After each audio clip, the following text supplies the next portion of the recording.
passagem do modelo burocrático para o modelo gerencialista se deu em meio a um contexto de muita agitação popular. É um contexto de forte acúmulo da organização dos trabalhadores, né, através de sindicatos, de revoluções ao redor do mundo, de lutas anti-imperialistas na África, na América do Sul, no Caribe, Revolução Cubana em 59, na década de 70, El Salvador, Nicarágua, enfim. O mundo todo está sobre o contexto de diferentes perspectivas que se apresentavam na época e, por um lado, o imperialismo norte-americano buscando ampliar territórios, ampliar o acesso a matéria-primas, a mercados e exercer a sua influência política, econômica, militar e ideológica, como, por exemplo, através da Operação Condor aqui na América Latina e diversos outros financiamentos de golpes militares e de contra-revoluções pelo mundo inteiro. É dentro desse contexto, então, que o neoliberalismo surge como uma tentativa de retirar a classe trabalhadora como sujeito de plenos direitos no estado de bem-estar social, que, diga-se de passagem, na América Latina nunca foi plenamente realizado, né, ao contrário da Europa. Bom, a conjuntura política, então, que deu base, né, que propiciou que o gerencialismo passasse a ser uma alternativa, né, de aplicação da administração pública por parte dos interesses da burguesia. A gente tem que destacar que, a partir da redemocratização de 45, os sindicatos perderam, em certo sentido, esse atrelamento ao Estado e puderam passar a se expressar de forma cada vez mais radical, através também do incremento também da força dos partidos políticos, de alianças com outros países, né? O Partido Comunista Brasileiro, por exemplo, antes de entrar na legalidade, chegou a ter 10% do total de votos, né, numa eleição presidencial. Elegeu também parlamentares com votações históricas, como Luiz Carlos Prestes, Jorge Amado. Então, a partir de todo esse movimento crescente, né, que não era só no Brasil, era mundial, a burguesia nacional, atrelada ao imperialismo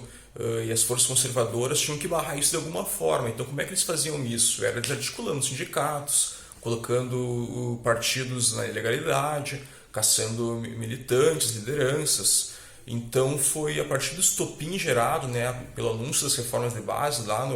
no comício da Central do Brasil, que nada mais era do que a reforma agrária e o controle de remessas de lucros para o exterior, foi o suficiente então para no Brasil ter o golpe militar em 64 e a partir daí, em 67, ter o início dessa tentativa de aplicação do gerencialismo do Brasil como expressão dentro da administração pública desses interesses que estavam aí circulando o contexto político, geopolítico mundial e nacional.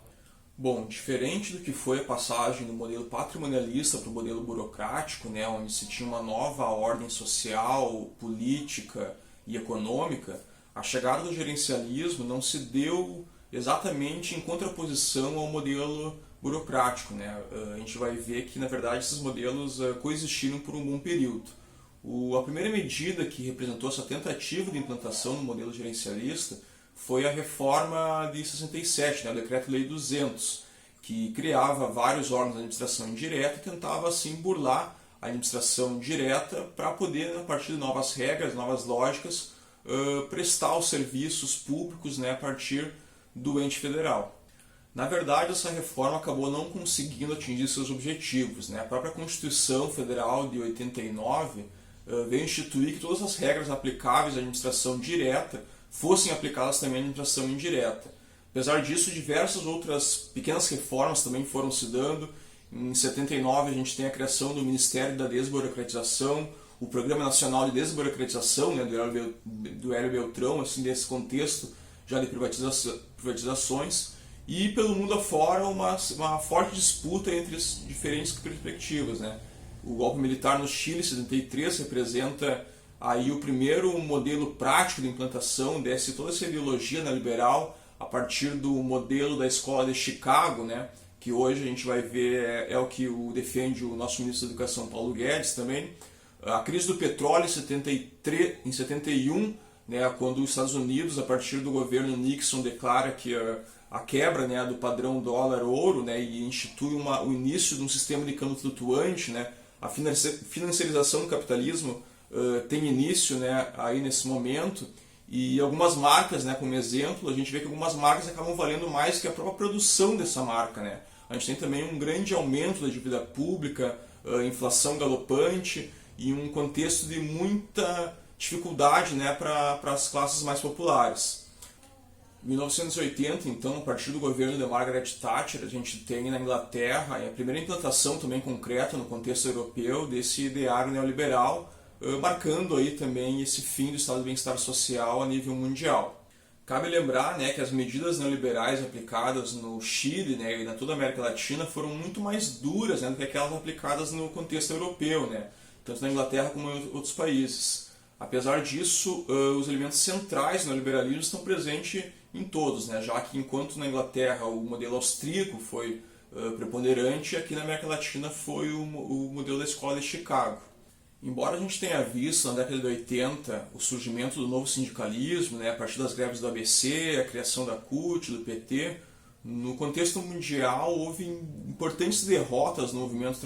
dos trabalhadores, né, como a derrota na greve dos aviadores nos Estados Unidos, a greve dos mineiros na Inglaterra, né. Então isso vai acabar marcando, né, a partir também da queda do Muro de Berlim, uma derrota, né, das perspectivas anticapitalistas naquele momento e a liberdade para o neoliberalismo se expandir e ser aplicado em diversos países em volta do mundo. No período posterior à redemocratização no Brasil, ali na década de 90, liderado pelo Collor e pelo FHC, a gente tem então a aplicação de medidas neoliberais de forma cada vez mais intensas. A partir da perseguição de sindicalistas, repressão a greves, principalmente dos petroleiros, e a desestabilização dos sindicatos, né, foram dando proporcionalmente o aumento das medidas liberais à medida que as organizações de trabalhadores iam perdendo força. A nova administração pública, então, ela surge com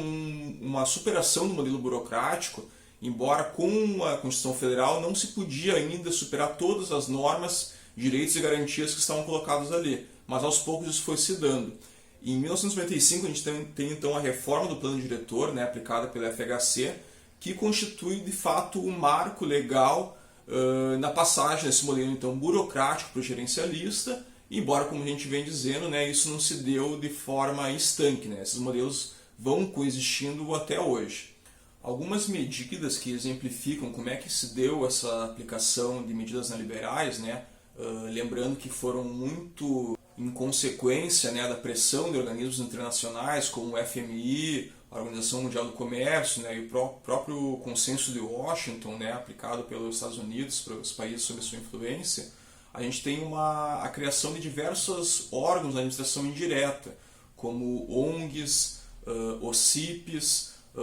organizações sem fins lucrativos, né, e ao mesmo tempo, por parte do Estado, ficava encarregado de fiscalizar, né, então a criação de agências reguladoras e formas de controle a posteriori, né, não, o controle deixava de ser então a partir do meio, do método utilizado, e passava a ser a posterior, né, analisando se os serviços foram prestados a contento. Nesses mesmos exemplos a gente pode citar também a implantação de ferramentas próprias da administração privada, como gestão por competência, gestão de processos, gestão de projetos, né, na administração pública, que hoje são muito familiares a nós, né. Mais tarde, já na crise de 2008 do mercado imobiliário dos Estados Unidos, né, a solução colocada pelo imperialismo foi uma aplicação mais drástica, mais dura ainda das medidas neoliberais, uma precarização do trabalho e um empobrecimento geral da população que deveria ser a responsável por arcar as contas, né, dessa crise. Então a gente tem a figura, o surgimento, né, do novo gerencialismo, né, que a gente divide basicamente em três principais vertentes, que seria o gerencialismo público, que foca na figura do contribuinte, do usuário, na redução de custos, né, na busca da eficiência e na prestação de serviços somente para aqueles que realizam a contribuição, né. Um segundo modelo seria o consumerismo, né, voltado na lógica do cliente, na lógica dos consumidores, né, e na qualidade do produto. E o terceiro modelo seria o Public Service Orientation, né, que é uma lógica voltada para o cidadão, né, a questão do orçamento participativo também está presente, e da accountability, né, aquela necessidade de prestar contas depois de realizado já o serviço. É também nesse momento que a gente vê o gerencialismo incorporando algumas palavras como globalização, democracia, e uma visão um pouco mais, uma roupagem um pouco diferente, né? Na verdade, o núcleo fundante de todos esses modelos segue sendo o mesmo, apesar dessas diferentes roupagens. Bom, então, como já dito em módulos anteriores, né, a gente vai ver que o neoliberalismo é um sistema que se quer como um todo, né? Ele vai avançando em diferentes áreas da sociedade e vai incluindo, a partir da sua lógica, um modo de produzir e se reproduzir socialmente toda a humanidade. É nesse sentido, então, que a gente não pode dizer que todas as medidas aplicadas dentro dessa lógica neoliberal são ruins ou que não servem ou que estão em contradição ao modelo burocrático ou qualquer outro tipo de modelo. Na verdade, o que está por trás, qual é a grande crítica dessas medidas, é que, como um todo, a gente pode encontrar algumas regularidades dentro da administração pública que estão a serviço de reproduzir e expandir os meios e todas as condições para esse processo de acumulação. São expressões táticas, né, de um repertório que consolida o chamado Estado empreendedor, né, e avançam então na construção e na consolidação, né, de uma sociedade cada vez mais orientada e que se realiza no mercado. O Estado, então, ele alega não ser mais um Estado político, ele passa a ser um Estado de serviço. Ele tem, a partir desse momento, um fim nele mesmo. E ele não é um meio, um instrumento a serviço da sociedade. Há uma despolitização, uma esvazia-se o conteúdo dele. Retira novamente a perspectiva social e anula ele como ente representativo dos interesses coletivos e sociais.